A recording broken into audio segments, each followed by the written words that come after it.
Hello, I'm Ollie. This is Criminolly, where I talk about crime, pulp, horror, that kind of thing. Today, a bit of everything, so doing a weekly wrap-up.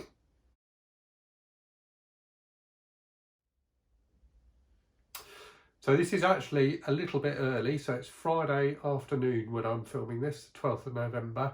I think I did the last one on the 7th of November, which was a Sunday, so I'm a day and a half early or something like that.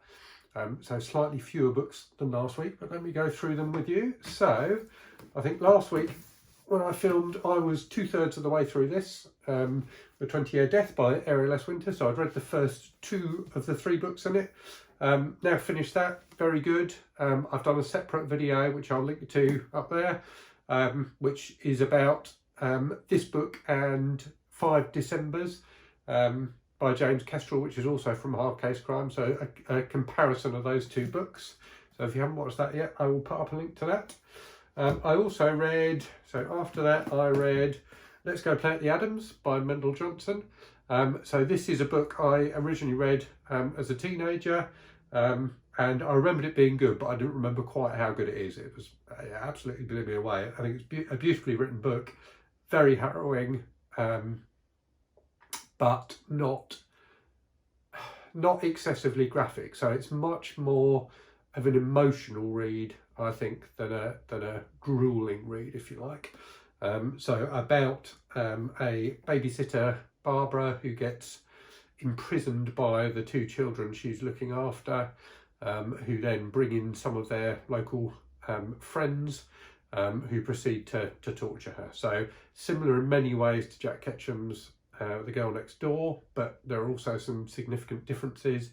I've done a head-to-head video on those 2 books as well, which will be going up sometime next week, I think probably on Thursday.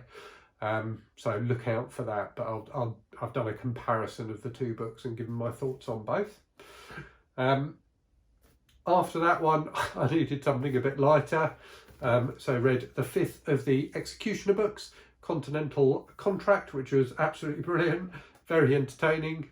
So this is Mac Bolan, the executioner, ends up in France after fleeing a gunfight in Washington, and basically it's him travelling around France killing mafia people. There's some fantastic extra characters in it, in particular this kind of French starlet he meets called Cici, who's very, very funny indeed.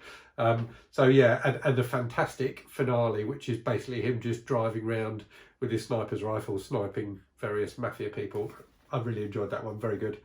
And then read Guerrilla Games, the 2nd Phoenix Force book, which wasn't as good, so I gave this 2 stars. There is one particularly entertaining bit where KO, who's the Japanese member of the Phoenix Force who knows Kung Fu, punches someone so hard that their eyeball pops out, and the members of Phoenix Force then push the eyeball back in again, because they don't want this guy to appear to have been harmed, which is all a bit strange. But overall, not that great a book. So they're certainly not as good as the Executioner books that spawned them. And then currently reading this, which is a bit of a tome. So it's only, well, it's 450 pages, but the last 100 pages or so are kind of miscellanea. So like first drafts of stories and things like that. So I might not bother reading that. But yeah, a collection of Conan Stories by Robert E. Howard. So the first of 3 volumes from Del Rey. So the fantastic Michael K. Vaughan put me onto this. I'll put a link to his channel up if you're not already following him. You probably are, to be honest with you, but he's very good.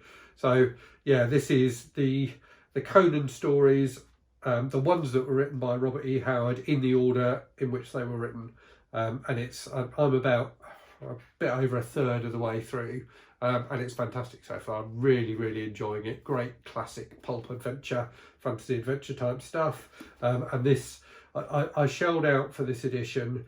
You can get the Conan Stories free on Kindle, but this edition is just so nicely done. It's got some really beautiful illustrations, you can see there, and it just felt like it was worth shelling out for a decent paper copy of it rather than just reading it on Kindle. So yeah, that is what I'm currently reading, hoping to finish that this weekend. And then I've got a fair few more things still on my TBR for November. There's about 8 books there, so we'll pick up one of those next. Possibly, I'm thinking maybe Joyland by Stephen King, which is a King book that I haven't read. So in terms of new things that have come through the door, I'm desperately trying to slow down my book buying because it had got a bit out of control, but have got a few things. So the 13th Executioner book, Washington IOU. I've been trying to buy this for ages. I bought a couple of copies of it from eBay, and in both cases got sent a different book in the series. Got sent Boston Blitz, I think, by mistake. So I managed to get refunds on those. And yeah, bought this and very pleased that it's the Pinnacle edition. And even better, very randomly, it's got an advert for cigarettes in the middle, which is not something you see in books nowadays. So yeah, that did amuse me. So yeah, looking forward to that. So I'm on book, so as I said, I've just finished book 5, so I'm a little bit away from getting to this one, but probably be there in a few months. And then also got these two Michael Blodget books. So Captain Blood I read years and years and years ago and have no recollection of at all. Hero and the Terror by him is also supposed to be pretty good. So Captain Blood is kind of a revenge tale, supposed to be very graphic. Hero and the Terror, I believe, is a serial killer book. So similar kind of matched editions. Both of them, for some reason, they've done a terrible job of their kind of alignment, if you like. So it's all skew-if at the top on both of them, which is interesting. So anyway, I will get to those at some point. I might put those in my December, well, I might put one of them in my December TBR. And then also, not a book, but I've also had this arrive this week. So this is a new Kindle. This is the new 2021 Paperwhite signature edition. So it's got the warm light that the Kindle Oasis has. It's waterproof. It's got wireless charging for the first time on a Kindle. It's got a USB-C connector rather than micro USB for the first time as well. So I've been playing around with that. It arrived yesterday. I've been playing around with it today. I'm very pleased with it so far. I'm going to do a video in a moment. I'm not sure when I'll put it up, but I'm going to do a video comparing this and my Kindle Oasis, just to give people a bit of info on that if they're looking for a new Kindle. So anyway, bit of a brief weekly wrap up this week, but that's where I'm at with books. I'm going to carry on reading Conan, get that finished this weekend. Anyway, hope you've enjoyed that. Let me know if you've read any of the books, or if you've got any questions about the Kindle. And as always, thanks for your time, thanks for watching this, and look forward to speaking to you again soon. Cheerio.